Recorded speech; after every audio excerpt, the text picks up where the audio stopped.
Assalamualaikum warahmatullahi wabarakatuh. Saya Muhammad Fikri Aikal. Di sini kita akan membahas materi dari kelompok 2, yaitu kesalahan berbahasa dalam bahasa Arab. Nah, apa sih yang dimaksud dengan kesalahan berbahasa terutama dalam bahasa Arab? Kesalahan berbahasa adalah pemakaian bentuk-bentuk tuturan berbagai unit kebahasaan yang meliputi kata, kalimat, paragraf yang menyimpang dari sistem kaidah bahasa. Kesalahan berbahasa juga berarti suatu peristiwa yang bersifat intern dalam setiap pemakaian bahasa baik secara lisan maupun tulisan. Nah, secara garis besar, kesalahan berbahasa yang dilakukan oleh pembelajar itu terbagi menjadi dua. Yang pertama, kesalahan keterampilan meliputi menyimak, berbicara, membaca, dan menulis. Untuk kesalahan yang kedua, yaitu kesalahan linguistik, meliputi tata bunyi, bentuk, kata, dan kalimat. Nah, kemudian ada prosedur analisis kesalahan berbahasa. Dalam menganalisis kesalahan berbahasa, diperlukan prosedur yang harus dilakukan oleh peneliti, meliputi yang pertama, korpus bahasa diseleksi, menetapkan luas sampel, menentukan media data, atau lisan dan tulisan, dan menentukan kehomogenan sampel, atau yang berkaitan dengan usia pembelajar. Kemudian latar belakang bahasa pertamanya, tahap perkembangan bahasanya, dan lain sebagainya. Untuk yang kedua ada mengidentifikasi kesalahan. Identifikasi kesalahan berkaitan dengan memilah kesalahan yang dibuat oleh pembelajar dengan melihat konteks dalam wacana yang dibuatnya. Nah, yang ketiga, mengklasifikasikan kesalahan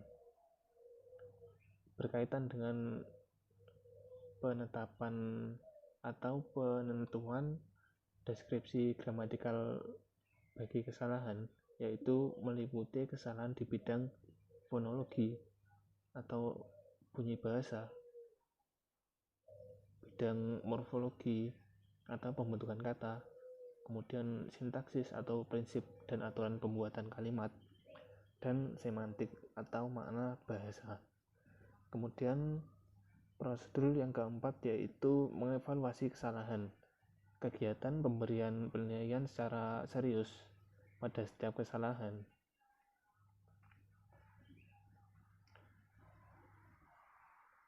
Evaluasi kesalahan berbahasa dapat bermanfaat apabila dimaksud dan tujuan analisis kesalahan berbahasa pedagogis atau dalam pendidikan.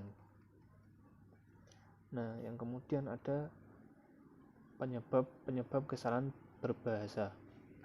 Penyebab yang pertama yaitu terpengaruh bahasa yang lebih dulu dikuasainya.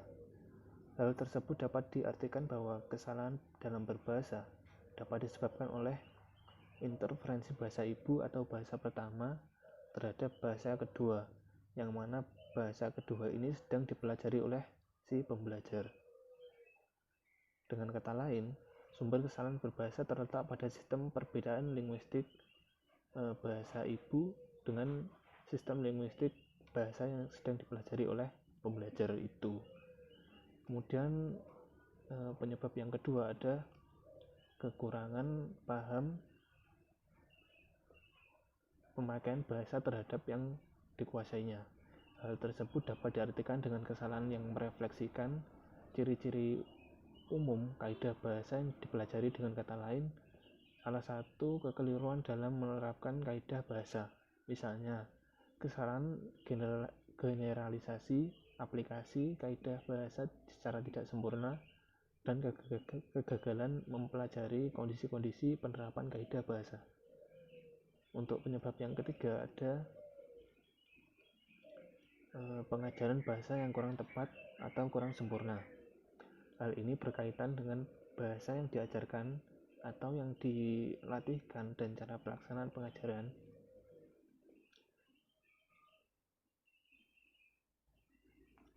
Bahan pengajar menyangkut masalah sumber, pemilihan, penyusunan, pengurutan, dan penekanan. Cara pengajaran menyangkut masalah pemilihan taktik penyajian, langkah-langkah dan urutan penyajian, intensitas, dan kesinambungan pengajaran, dan alat-alat bantu dalam pengajaran. Kemudian penyebab yang keempat ada faktor asumsi yang salah. Biasanya terjadi pada pemahaman awal suatu konsep kebahasaan. Misalnya, pada pelajaran memahami bahwa kata benda yang tidak diakhiri dengan ta marbutoh adalah muzakkar. Asumsi seperti ini tidak sepenuhnya benar karena ada yang namanya mu'anats majazi, seperti kata-kata syams, syamsun, harbun, saukun. Nah, itu termasuk mu'anats majazi. Kemudian ada contoh-contoh kesalahan berbahasa dalam bahasa Arab. Untuk contoh yang pertama, fil laili misbahun fisyari'i jamilun. Nah, kesalahan pada contoh pertama ini terletak pada fil laili, di mana seharusnya dalam kata al-laili itu terdapat al-ta'rif, sementara dalam contoh ini tidak ada. Kemudian contoh yang kedua yaitu akulu, tunan, lali, dan ma'a'ilati. Nah, kesalahan dalam contoh yang kedua ini terletak pada kata akulu yang seharusnya akulu. Gimana jika dua hamzah itu bertemu, harus diilalkan menjadi akulu. Kemudian contoh yang ketiga ada zaitun yastari asyi'aron, di mana kesalahan ini merupakan kesalahan pengucapan atau fonemnya. Seharusnya yastari ini menggunakan shin, yaitu yashtari. Nah, sekian pembahasan tentang kesalahan berbahasa dalam bahasa Arab dari saya. Kurangnya atau lebih mohon maaf. Wassalamualaikum warahmatullahi wabarakatuh.